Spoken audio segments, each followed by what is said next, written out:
आणि आता येऊया आपण राज्यातल्या एका महत्त्वाच्या बातमीकडे आणि ही बातमी आहे नाशिकमधून। नाशिक जिल्ह्यामध्ये 48 तासांपासून मोठ्या प्रमाणामध्ये मुसळधार पाऊस सुरू आहे आणि या पावसामुळे गंगापूर धरणासह नांदूर मध्यमेश्वर धरणातून पाण्याचा मोठा विसर्ग सुरू आहे। चांदोरी गावाला पुराच्या पाण्याचा विळखा बसलाय। अचानक वाढलेल्या पाण्यामुळे जनजीवन विस्कळीत झालंय। गोदावरी नदीचं पाणी थेट आता नाशिक संभाजीनगर महामार्गावर येऊन पोहोचलंय।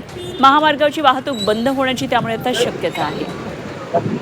पावसाचं पाणी घराघरांमध्ये शिरलेलं आहे। गोदावरीला पूर आलेला आहे। नाशिकमध्ये आपण हे दृश्य पाहतोय। चांदोरी सायखेड्याला पुराचा वेढा बसलेला आहे।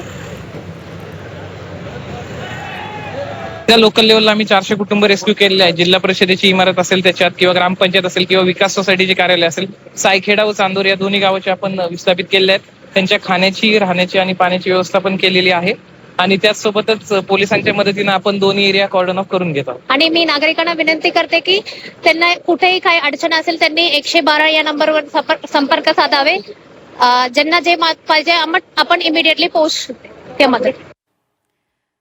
तर गोदावरी नदीला आलेल्या पुराचा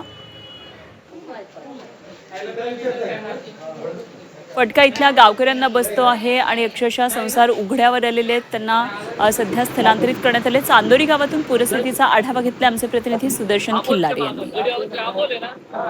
सध्या गोदावरी नदीने पात्र सोडल्यामुळे चांदोरी, सायखेडा या गावांना पुराच्या पाण्याचा वेढा पडलेला दिसतोय। सध्या ट्रॅक्टरच्या माध्यमातून गावातील फसलेल्या नागरिकांना रेस्क्यू करण्याचं काम या ठिकाणी सुरू आहे आणि आपण हे जे रेस्क्यू ऑपरेशन आहे प्रशासनाच्या वतीने राबवण्यात येत आहे। आणि सध्या आपण पाहू शकतो या माझ्या पाठीमागे पाहू शकतो या ठिकाणी ट्रॅक्टर्स असतील जे नागरिकांना बाहेर काढण्याचा प्रयत्न करत आहेत। परिसरातील शेतकरी असतील, युवक असतील, जे स्वतःचा ट्रॅक्टर घेऊन जे अडकलेले नागरिक आहेत पुराच्या पाण्यामध्ये त्यांना बाहेर काढण्याचं काम सुरू आहे। आणि चांदोरी गावामध्ये आता कमरे एवढं पाणी आतमध्ये असल्यामुळे नागरिकांना सतर्कतेचा इशारा देण्यात आला आहे। थोड्याच वेळात ह्या पुराचा विसर्ग आणखी वाढला नांदूर मध्यमेश्वर धरणातून तर जो नाशिक छत्रपती संभाजीनगर मार्ग आहे तो देखील पाण्यात जाऊ शकतो अशी भीती निर्माण झालेली आहे। आणि या ठिकाणी जे हे रेस्क्यू ऑपरेशन सुरू असल्यामुळं हे रेस्क्यू ऑपरेशन पाहण्यासाठी नागरिक देखील मोठ्या प्रमाणावर रस्त्यावर गर्दी करत आहेत। त्यामुळं प्रशासनानं कुठेतरी या ठिकाणी पोलीस बंदोबस्त वाढवावा, काळजी घ्यावी असं आवाहन देखील करण्यात येत आहे। सुदर्शन खिल्लारे, झी मीडिया, निफाड, नाशिक।